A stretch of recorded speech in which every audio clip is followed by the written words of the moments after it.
takulandilanisoni lelo anthu a Mulungu pa tsiku la lelo. Lelo tiphunzira Chivumbulutso 13 verse 1 kulekezera pa 10. Akukamba za chilombo chotuluka mnyanja. Ndipo kuvesa bwino nkhani ya chilombo chitenera kupita ku Daniel 2 monga tinaphunzira moyamba baja. Mu Daniel 2 akamba za chifano chomwe tinaphunzira kuti chikuyimira maufumu. Kupita mu Daniel 7 akambanso zilombo zinayi zotuluka mnyanja. Ndipo tinaona kuti zilombozi zikuyimira maufumu. Mwachisanzo Daniel 7:23 akutero mawu. Anatero chilombo chachinayi ndicho ufumu wachinayi pa dziko lapansi umene uzasiyana nawo maufumu onse. Uzalusira dziko lonse lapansi nokulipondereza ndi kuliphwanya. Kunena kuti chilombo ndi maufumu. Tikapitanso mu Daniel 8 akuonjezerapo more information yomwe inaphunziridwa mu Daniel 7. Tikuonanso chilombo chitikuchipeza mu Chivumbulutso 13 kuonjezerapo more information zomwe zikunenedwa mu Daniel. Chilombo chikupezekanso mu Chivumbulutso 17. Ndeno Mulungu akuyesesa ndithu kuti tizindikire chikuchitika ndi chani pa dziko lapansi. Chivumbulutso 13 verse 1 kulekezera pa 10 tiwerenge limodzi. Ndipo ndinayimirira pa mchenga wa nyanja, ndipo ndinaona chilombo chili kutuluka mnyanja, chakukhala nazo nyanga 10 ndi mitu isanu ndi iwiri, ndi pa nyanga zache nduwira zachifumu 10, ndi pa mutu pache mayina a mwano. Ndipo chilombo tinachionacho chinafanana ndi nyalugwe ndi mapazi ache ngati mapazi a chimbalangondo. Mabaibulo kulena akulema ngati mapazi a fisi, koma the right translation ndi chimbalangondo chifukwa zikutengera masomphenya a Daniel. Ndi pakamwa pache ngati pakamwa pa mkango, ndipo chinjoka chinampasa iye mphamvu yache ndi mpando wachifumu wache ndi ulamuliro waukulu. Ndipo umodzi wa mitu yache unakhala ngati unalasidwa kufikira imfa.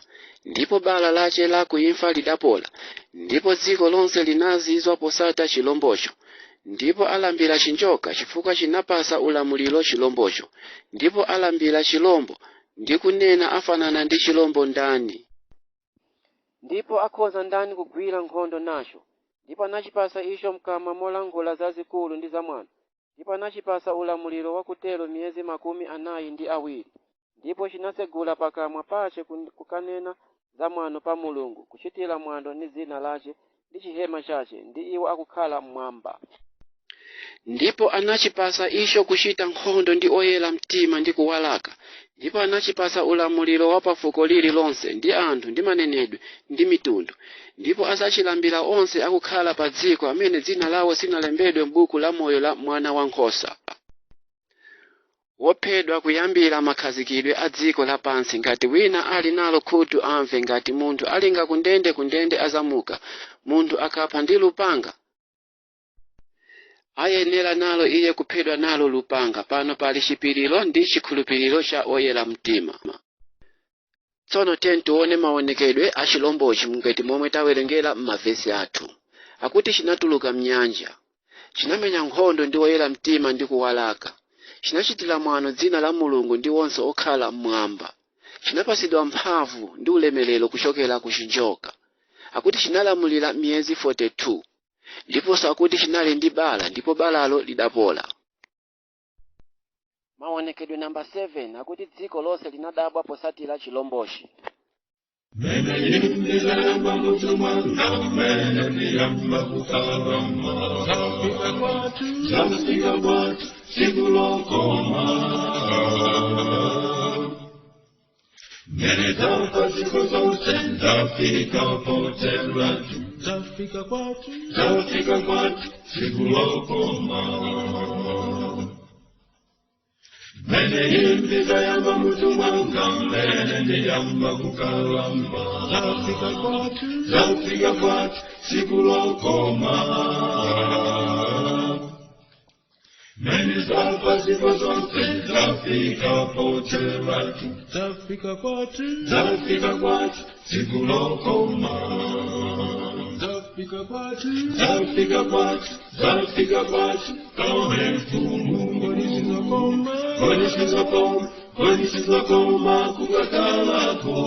Venezuela, la pendeka,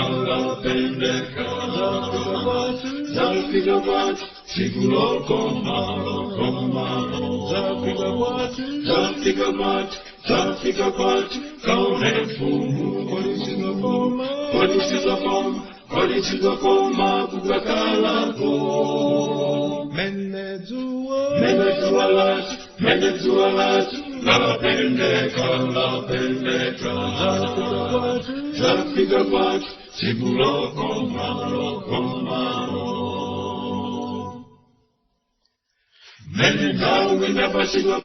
Tuone kuti nyanja zikutanthauza chani. Madziwo uli udaona ukakhalako mkazi wachigololo ndiwo anthu ndi makamu ndi mitundu ndi manenedwe.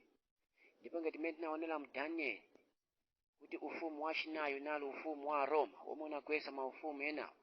Tanthauza kuti ufumu tikupanga staderedwa panopo kuchokera maufumu ena mu unyinji wa anthu. Ndipo akati mkazi wachigololo tanthauza kuti mu profese mkazi akuyimira tchalichi. Pakati mkazi wachigololo tanthauza kuti tchalichi lomwe likuchita zosayenera pamaso pa Mulungu osasatira malamulo ake. Reference tikuiona mu Yesaya 54:5. Ndiyeno tikawerenga mavesi onse ali pamwambapa tizaona kuti akati mkazi especially pa prophecy kuyimira tchalichi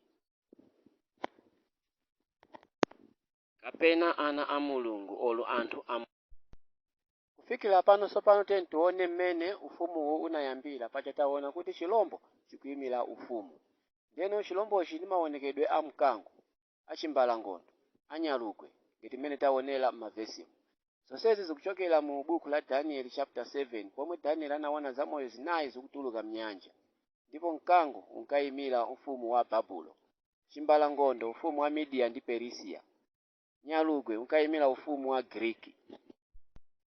Kuti tivese bwino chiyambi cha ufumu tiyenera kupita ku Daniel.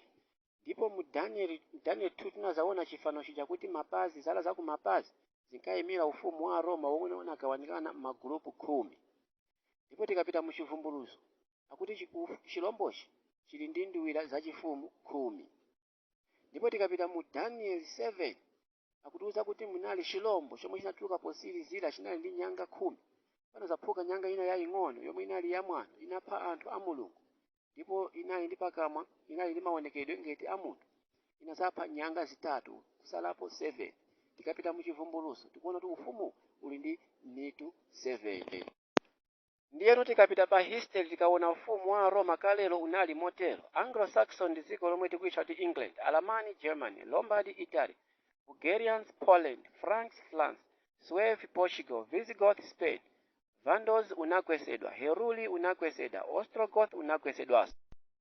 Chivumbulutso 13 verse 2 ndipo chinjoka chinampasa iye mphamvu yace ndi mpando wachifumu wace ndi ulamuliro waukulu. Tanthauza kuti chilombochi chinalandira mphamvu ndi ulemerero kuchokera ku chinjoka. Chinjokayo ndiye Satana. Kalelo kunali mkulu wina ku Rome ankatchedwa kuti Constantine the Great. Uyu anali mkulu wa nsembe or high priest wachipembedzo cha dzuwa wachipembedzo cha mafano. Amene anaphatikiza chipembedzo cha Chikhristu ndi cha mafano kuchika pamodzi. Ndipo title yake ya high priest wachipembedzo cha mafano ankamutcha kuti Pontifex Maximus, mwachidule akuti Pontiff. Ndiye amene anatenga title iyi kuipasa Pope ndi kutenga ulamuliro wake wonse ndi mphamvu kupasa Pope kuti azipitiriza. Ndipo tikaona m'Baibulo kuti chinjoka chinapasa mphamvu ndi ulemerero kwa chilombocho. Ndipo tikaona Constantine zinchito zake zimene ankagwira mukapanga Google search history yake muzaona kuti zinali za sataniki zosagwirizana ndi Mulungu. Motero muti Satana ankagwira ntchito through ya munthu uyu. Ndiyeno mwa nthawi zonse tikati Rome tikati Pope sitikunena anthu amene akupembedza mu mpingo uwu. Tikungonena system yomwe ikuyendesa muchitidwe uwu. Sikuti tikupointa finger monga tikunenera mwa nthawi zonse kuti Roman Catholic amene akupemphera mu mpingo uwu ndi wosochera ndi wolakwa. Iyayi sitikutero kunena system yomwe ikuyendesa zinthuzi. Tione mu history yolembedwa kuti La Blanca Professor of to the succession of the Caesars came the succession of the pontiffs in Rome. When Constantine left Rome, he gave his seat to the pontiff. Kunena kuti utatha ulamuliro wa Caesar kunazabwera ulamuliro wa Constantine. Ndipo Constantine anapereka mpando wake kwa Rome the Pope. Ndipo kuti tiziwe kuti ufumu unayamba liti, unayamba chaka chanji, tiyenera kudziwa kuti Pope oyamba anali ndani. Ndipo Pope oyamba ankatchedwa kuti Pope Vigilius amene anapasidwa mpando mchaka cha 538 AD. Ndipo tikawerengaso m'buku lathu akuti The History of the Christian Church Volume 3 page 327. Vigilius ascended the papal chair under the military protection of Belisarius. Kutanthauza kuti Pope Vigilius anali Pope oyamba anayamba mchaka cha 538 AD. Tikuonanso ufumu wakuti unalamulira 42 months, koma tiziwe kuti kwa Mulungu tsiku limodzi likhala ngati 1000 years. Olo pa prophecy tinene kuti 1000 years likhala ngati tsiku limodzi. Masalimo 90 verse 4, pakuti pamaso panu zaka zikwi zikhala ngati dzulo. Petro wachiwiri chapter 3 verse 8, koma ichi chimodzi musayiwale okondedwa inu kuti tsiku limodzi likhala kwa Ambuye ngati zaka chikwi ndi zaka chikwi ngati tsiku limodzi. Ezekiel 4:6, ndakuyikira matsiku 40 kuliyesa tsiku limodzi ngati chaka chimodzi. Ndino takhalano ozindikira kuti kwa Ambuye tsiku limodzi likhala 1000 years. Ndiyeno apa tukamba za prophecy. Ndiyeno funso lakuti kodi chilombochi chinalamulira 42 months, ndiye kuti ndi masiku angati kapena ndi zaka zingati. Ndipo tikawerenga Genesis chapter 7 chapter 8 akunena za chigumula. Ndipo tizaphunzira kuti pa mwezi muli masiku 30. M'Baibulo mwezi uli ndi masiku 30. Ndiyeno akuti chilombochi chinalamula 42 months. Ndiyeno tizapanga 30 masiku 30 pa mwezi times 42 months. Isatipasa 1260 days masiku. Olo pa prophecy olo kwa Mulungu isatipasa 1260 years. Chifukwa tsiku limodzi kwa Mulungu ndi 1000 years. Ndeno ngati mene taonera kuti Pope oyamba nali Pope Vigilius amene anayamba mchaka cha 538 AD. Ndipo umene ufumu unayambira. Ndipo kuchokera mu 538 AD tikuona kuti Bible latiuza kuti ufumu unalamulira 1260 years. Kuzatifikisa mchaka cha 1798. Kunali nkhondo cha ku Europe. Ndipo kunali Napoleon Bonaparte amene anamenya nkhondo apa ndi apa, ndipo panalibe chomuletsa anapita patsogolo. Koma nali ndi vuto limodzi chifukwa cha ufumu umamdesa nkhawa. Chimene anachita iyeyo ndi kupita ku Rome kukagwira Pope Pius ndi kumupha. Inali nthawi yoti Pope Vigilius atachokapo kalekale atamwalira pa mpandowu. Ndi pamene Bible kunena kuti chilombochi chinali ndi bala ngati lofikira ku imfa, koma balalo lidapola. Ndiponso tikawerenga mu buku lathu mu Encyclopedia Americana 941 edition akuvomereza kuti ufumu mu chaka cha 1798 unazatha.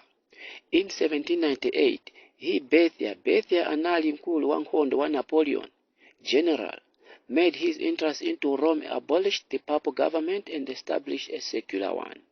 Kutiuza kuti ufumu unazatha mchaka cha 1798.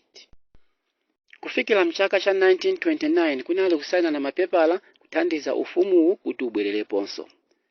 Ndipo mkulu amene ankasogolera ufumu kuti ubwerereponso ankatchedwa Mussolini. Ndipo agenda ya ntchito yonse iyi inkatchedwa Lateran Treaty 1929. Bala la chilombo licha lidapola.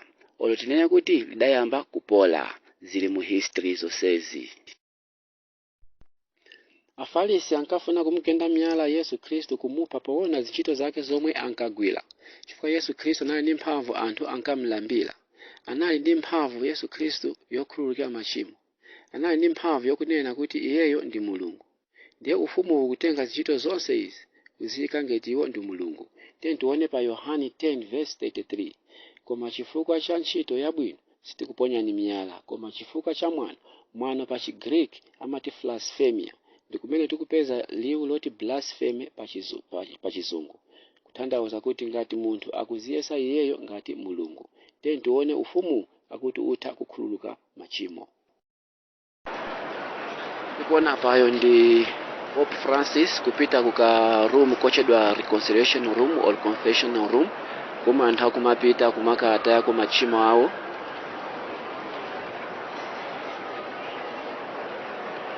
Deno umapita ukhala paka window kulankhulana naye, kuponya machimo ako ndi kukhululukira kukhala woyera.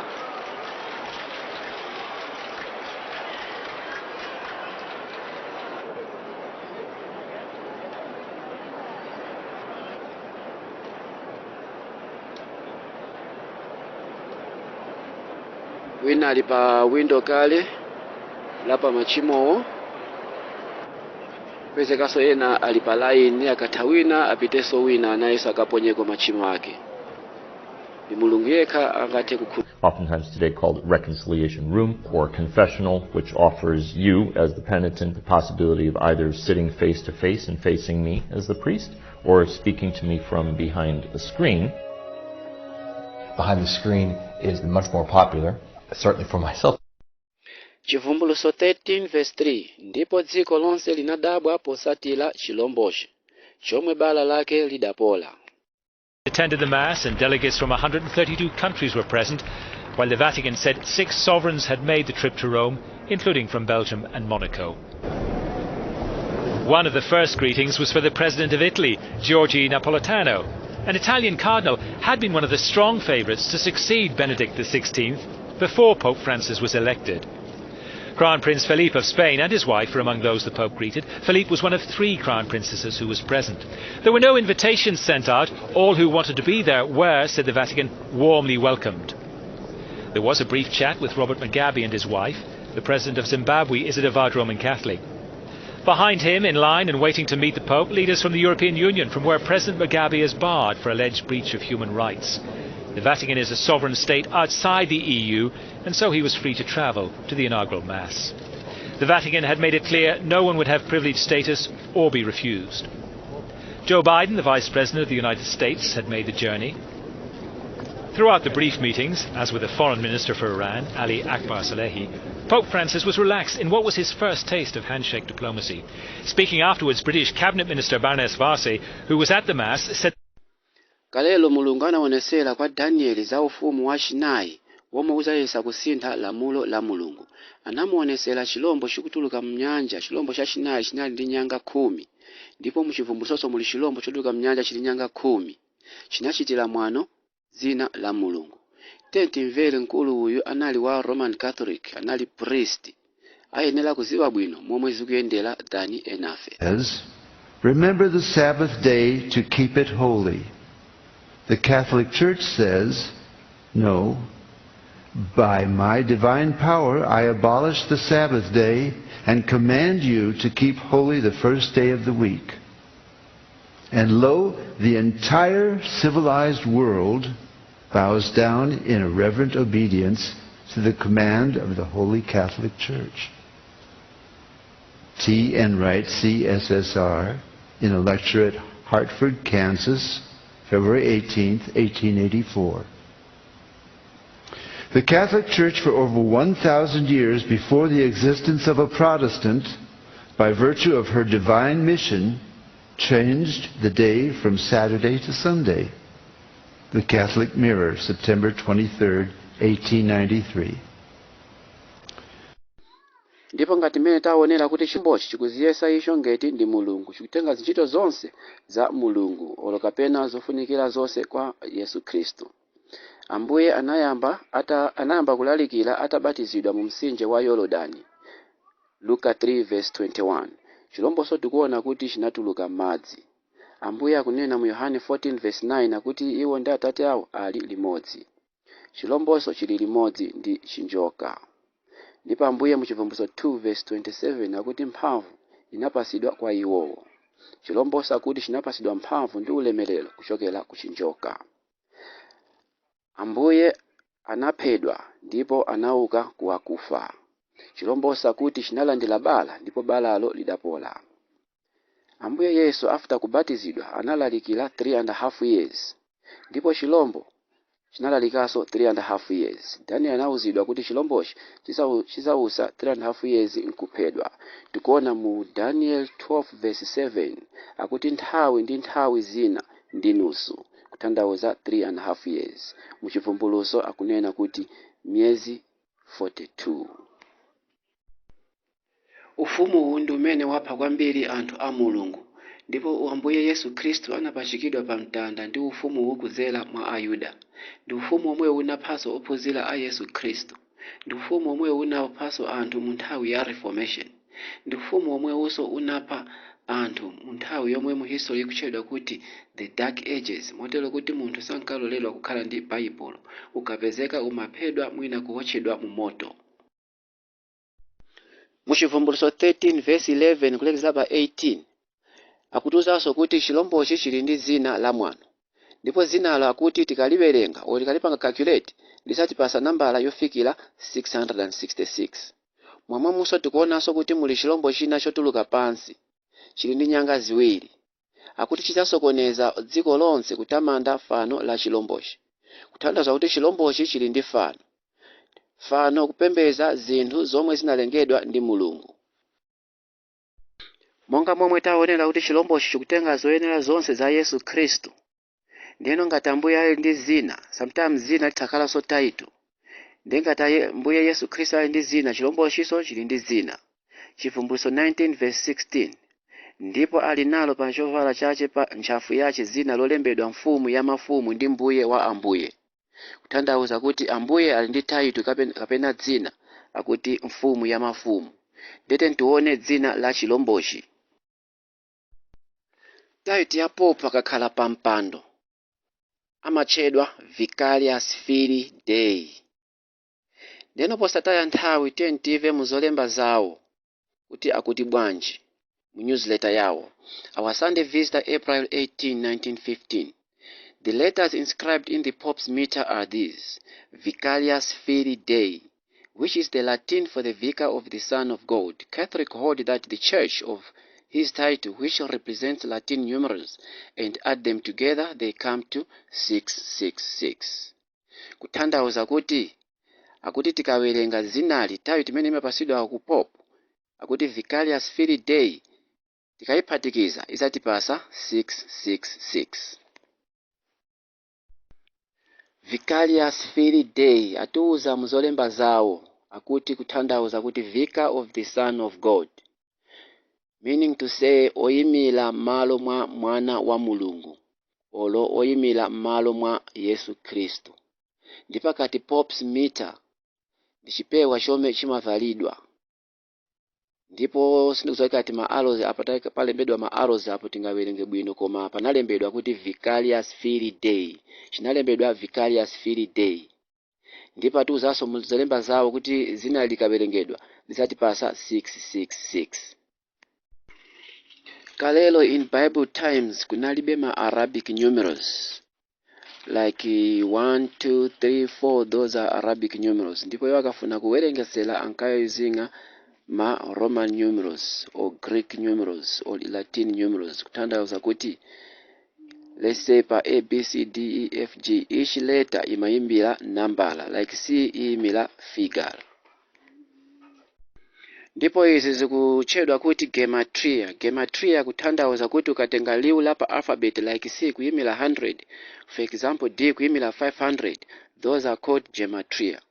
Then tuwerenge mu Google Dictionary akuti it's an alphanumerical code of assigning a numerical value to a name, word or phrase based on its letters. A simple word can use multiple values depending on the ciphers used. Chivumbulutso 13 verse 18 pano pali nzeru iye wakukhala nacho chiziwisa awerenge chiwerengero cha chilombocho, pakuti chiwerengero chache ndi cha munthu. Ndipo chiwerengero chache ndicho 500 mphambu 50 kuza zisanu ndi chimodzi, yomwe akuti ndi 666. Monga taziwira kuti zina la chilombo ndi Vicarious Filii Dei, ngakhale zolemba zawo za ufumu atiuzanso kuti tikawerenga zinali lizatipasa 666 kugwirizana ndi zomwe zalembedwa mu Baibulo. Mwachisanzo, Vicarious azatipasa 112, Fili azatipasa 53, Day azatipasa 501, like D equals 500, A ayimira 0, E ayimira 1. Ndi kuphatikiza zonsezi zikutipasa 666.